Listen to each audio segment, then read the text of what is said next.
Yan, isang mapagpalang araw na naman sa ating lahat mga kaukay.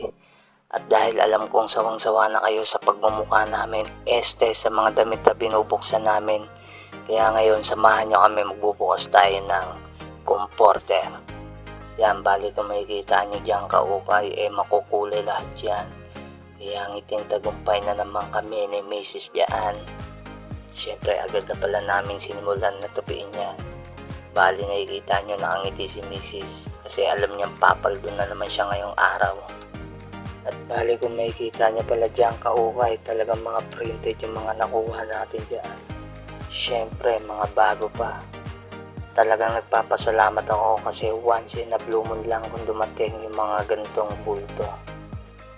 At siyempre kung trip mo rin pala ng mga ganitong bulto, ipiin mo na lang kagad ako. O ipiin mo na lang yung pangalang Ace Parol. Bali account ni Mrs. yun.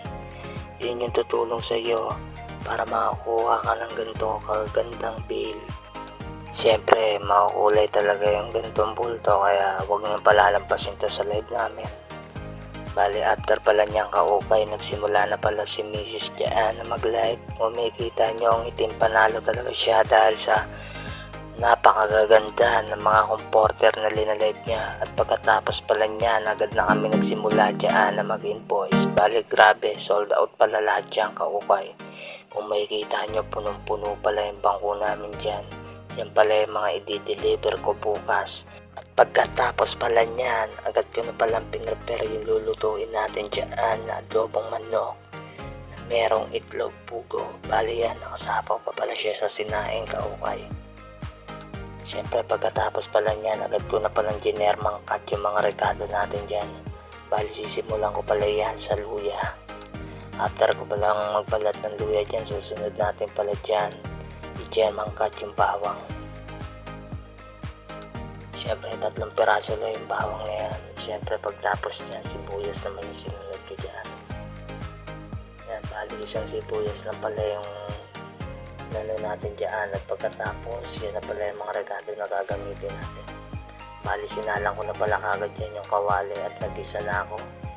Hinalo-halo ko lang yan hanggang sa mahilo ka. Yung mix natin yung mga regalo. Siyempre after ko palang ihalo-halo yan, sinunod ko na pala kagad dyan yung manok. Bali hinalo-halo ko lang din pala. Pagkatapos nyan, sinunod ko na kagad dyan si Mrs. Yung toyo pala.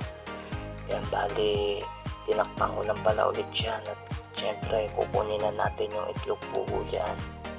Bali babalatan pala natin yan kaukay. Yan, bali nagsisimula na pala ako dyan magbalat. Bali 10 piraso lang pala yung itlog pugo na yan. Ito palang ganitong luto kaukay. Ito yung pinakamasarap na luto na ginagawa ko at paborito ng mag-ina ko. Bali yan, chinek ko lang pala ulit yan. Bali nilagyan ko lang din pala siya ng konting tubig. Yan, habang tinitimplahan ko siya, yung anak ko sumilip na naman. Yan, bali dinagay ko na pala siya sa medium heat kasi papakuluin na lang pala natin ng konti yan. Yan, bali kung makikita nyo, mukhang malambot na siya at sinunod ko na kagad yung mga itlog pugo natin dyan. Siyempre after niya kaukay, agad ko nang linipid yan sa isang lagayan. Bali pagkatapos pala niyan, nag-prepare na pala ako dyan at nagsantok na ako ng kanin. Siyempre yan ay magiging hapunan natin po. Bali di ko na pala pinakita dyan kaukay kung paano kami kumain. Agad na pala ako nagsimula naman dyan na gumawa ng yelo. At syempre yan na pala yung mga nagawa natin dyan na yelo. Pagkatapos pala niyan, agad ko nang isasalpak yan sa loob ng ating rep. Bali kung nagustuhan mo pala yung videos natin, pa-like, share, and follow na din.